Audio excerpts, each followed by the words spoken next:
तो बिहार में पहले चरण की बम्पर वोटिंग के बाद तमाम दलों ने दूसरे चरण में जीत के लिए ताकत लगा दी है, ताकत झोंक दी है। लेकिन सबसे दिलचस्प लड़ाई सीमांचल में होने की उम्मीद है, क्योंकि एक तरफ जहां एनडीए का जोश उफान पर है, दूसरी तरफ महागठबंधन के नेताओं ने खुद को मुस्लिमों का रहनुमा साबित करने में अपनी पूरी ताकत झोंक दी है।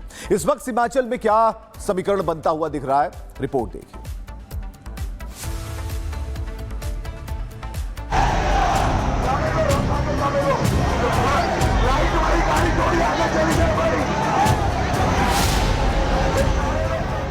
पहले चरण में बम्पर वोटिंग के बाद बीजेपी के रणनीतिकार और सुपरस्टार प्रचारक अमित शाह शुक्रवार को पूर्णिया पहुंचे, जहां शाह को देखने सुनने वालों की भीड़ का जोश देखकर महागठबंधन को अंदाजा हो गया कि जिस सीमांचल के वोट बैंक के सहारे वो बिहार का दुर्ग जीतने का ख्वाब देख रहे हैं, उसमें एनडीए सेंध लगा चुकी है।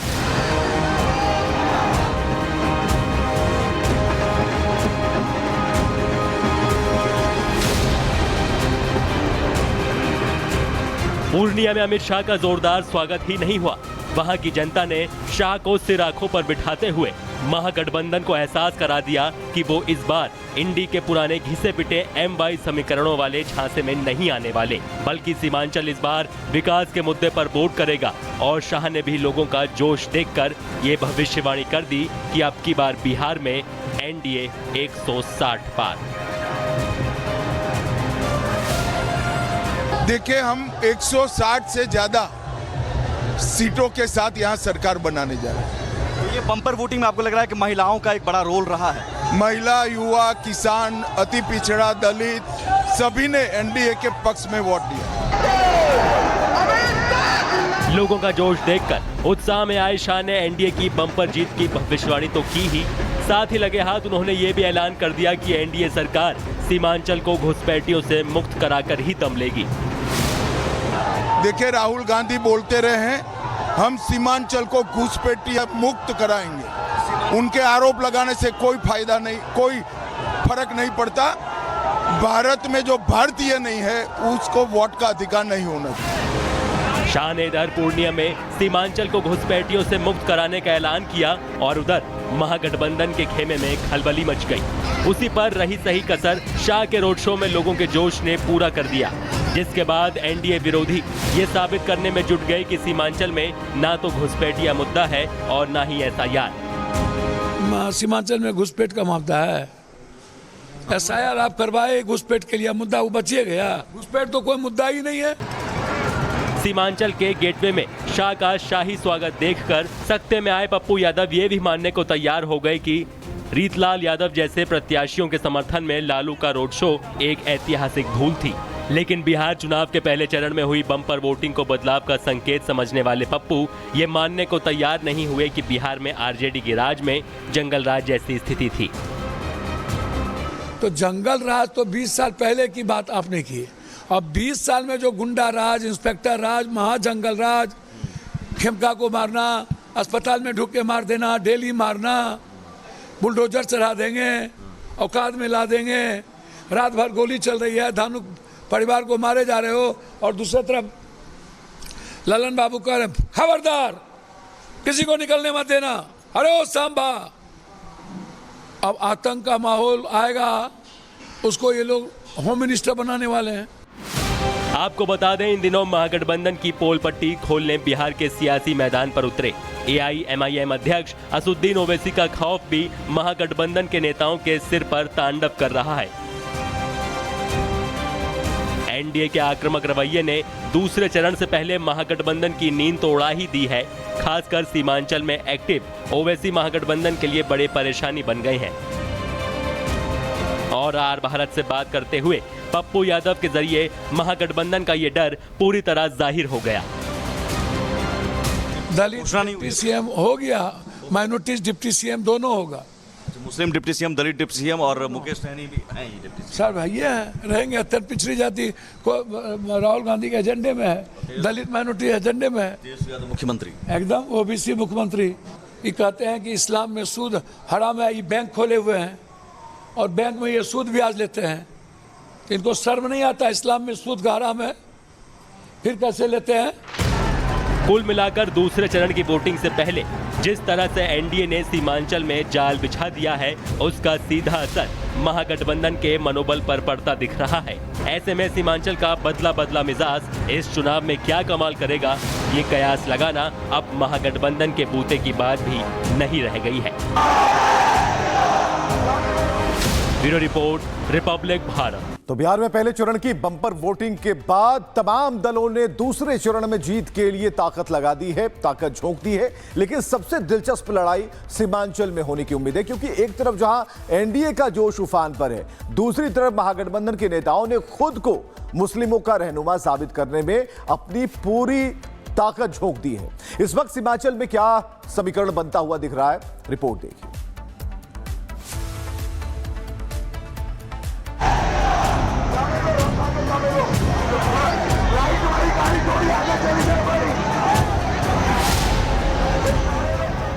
पहले चरण में बम्पर वोटिंग के बाद बीजेपी के रणनीतिकार और सुपरस्टार प्रचारक अमित शाह शुक्रवार को पूर्णिया पहुंचे, जहां शाह को देखने सुनने वालों की भीड़ का जोश देखकर महागठबंधन को अंदाजा हो गया कि जिस सीमांचल के वोट बैंक के सहारे वो बिहार का दुर्ग जीतने का ख्वाब देख रहे हैं, उसमें एनडीए सेंध लगा चुकी है।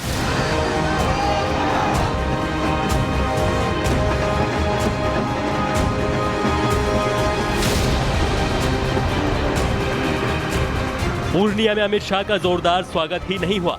वहां की जनता ने शाह को सिर आंखों पर बिठाते हुए महागठबंधन को एहसास करा दिया कि वो इस बार इंडी के पुराने घिसे पिटे MY समीकरणों वाले झांसे में नहीं आने वाले, बल्कि सीमांचल इस बार विकास के मुद्दे पर वोट करेगा। और शाह ने भी लोगों का जोश देखकर ये भविष्यवाणी कर दी कि अब की बार बिहार में एनडीए 160 पार। देखिए, हम 160 से ज्यादा सीटों के साथ यहाँ सरकार बनाने जा रहे हैं। तो ये बम्पर वोटिंग में आपको लग रहा है कि महिलाओं का एक बड़ा रोल रहा है? महिला, युवा, किसान, अति पिछड़ा, दलित सभी ने एनडीए के पक्ष में वोट दिया। लोगों का जोश देखकर उत्साह में आए शाह ने एनडीए की बम्पर जीत की भविष्यवाणी तो की ही, साथ ही लगे हाथ उन्होंने ये भी ऐलान कर दिया कि एनडीए सरकार सीमांचल को घुसपैठियों से मुक्त कराकर ही दम लेगी। देखिए, राहुल गांधी बोलते रहे हैं, हम सीमांचल को घुसपैठिया मुक्त कराएंगे। उनके आरोप लगाने से कोई फायदा नहीं, कोई फर्क नहीं पड़ता। भारत में जो भारतीय नहीं है उसको वोट का अधिकार नहीं होना चाहिए। शाह ने इधर पूर्णिया में सीमांचल को घुसपैठियों से मुक्त कराने का ऐलान किया और उधर महागठबंधन के खेमे में खलबली मच गई। उसी पर रही सही कसर शाह के रोड शो में लोगों के जोश ने पूरा कर दिया, जिसके बाद एनडीए विरोधी ये साबित करने में जुट गए कि सीमांचल में ना तो घुसपैठिया मुद्दा है और ना ही SIR। सीमांचल में घुसपैठ का मामला है, SIR आप करवाए, घुसपैठ के लिए मुद्दा वो बचिए गया। घुसपैठ तो कोई मुद्दा ही नहीं है। सीमांचल के गेटवे में शाह का शाही स्वागत देखकर सत्ते में आए पप्पू यादव ये भी मानने को तैयार हो गए कि रीतलाल यादव जैसे प्रत्याशियों के समर्थन में लालू का रोड शो एक ऐतिहासिक भूल थी। लेकिन बिहार चुनाव के पहले चरण में हुई बम्पर वोटिंग को बदलाव का संकेत समझने वाले पप्पू ये मानने को तैयार नहीं हुए कि बिहार में आरजेडी के राज में जंगल राज जैसी स्थिति थी। तो जंगल राज तो 20 साल पहले की बात आपने की।